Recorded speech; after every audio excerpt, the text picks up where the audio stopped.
আজ আমি বানাবো ঝিঙ্গের পাতলা ঝোল, মাছ দিয়ে ঝিঙ্গের পাতলা ঝোল। আসসালামু আলাইকুম, আমি নার্গিস চলে এসেছি আমার কিচেনে। আজ আমি বানাবো ঝিঙ্গে মাছ। তো আমি মাছের মধ্যে স্বাদ মতো নুন, হলুদ আর লঙ্কার গুঁড়ো দিয়ে এগুলো ভালো করে ফ্রাই করে নেব। এগুলোকে ভালোভাবে মশলাটা মাখিয়ে নেব। মাখিয়ে নিয়ে এটাকে আমি ভালো করে ভেজে নেব। তো আমি চিংড়ি মাছ রান্নার জন্য আমি কয়েক পিস মাছ ভালো করে মুচমুচে করে ভেজে নেব। তো কয়েকটা মাছ ভালো করে আমি ভেজে নেব। মুচমুচ করে ভেজে নেব। তো মাছগুলো আমার লাল লাল করে ভাজা হয়ে গেছে।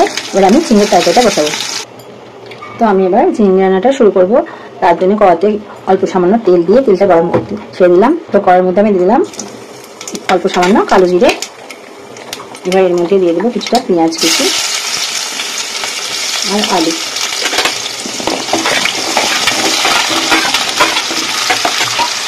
সেটাকে ভালো করে আলুটাকে ভেজে নেব।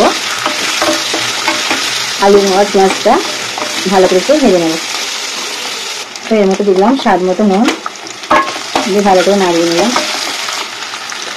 এর মধ্যে দিয়ে দেবো অল্প সামান্য হলুদের গুঁড়ো, অল্প সামান্য লঙ্কার গুঁড়ো।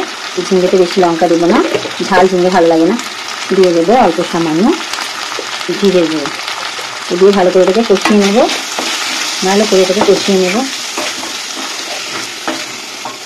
এটাকে ভালো করে কষিয়ে নিয়েছে।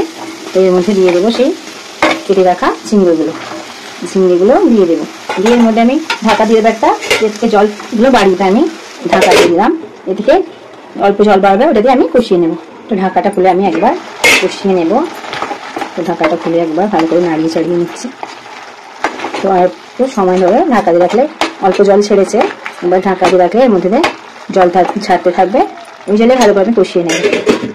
তো ঢাকাটা খুলে আরেকবার আমি কষিয়ে নেব। দেখুন ঝিঙ্গে থেকে প্রায় জল ছেড়ে ঝিঙ্গেটা একেবারে গলে গেছে। তো এর মধ্যে আমি দিয়ে দেবো অল্প একটু সামান্য সর্ষে বাটা। দিয়ে রেখে ভালো করে নাড়িয়ে চাড়িয়ে আমি এর মধ্যে দিয়ে দেবো জল। এটা ঝিঙ্গের পাতলা ঝোল করবো মাছ দিয়ে। তো তাই একটু জল দেবো, নাহলে এমনি শুধু হলে কষানো হলে তাহলে হয়ে যেত প্রায়। কিন্তু যেহেতু আমি এটা ঝোল করবো তো আর একটু জল দেবো। তো এর মধ্যে আমি জল দিয়ে দেবো, আরও সামান্য একটু জল দেবো। যেহেতু গরম ভীষণ, আর সেহেতু ঝিঙ্গে একটু পাতলা ঝোলই ভালো লাগে।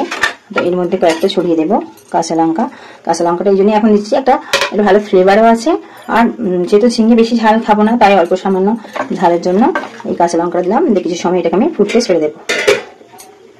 তো এবার ঢাকাটা আমি খুলে এর মধ্যে দিয়ে দেবো ভেজে রাখা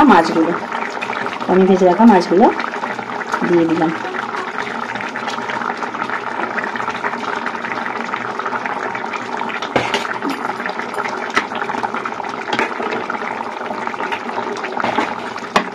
তো আমি এর মধ্যে এবার এটাকে 5 মিনিট আমি ফুটতে ছেড়ে দেবো। দিয়ে এর মধ্যে আমি ছড়িয়ে দেবো কেটে রাখা এই ধনেপাতা কুচি।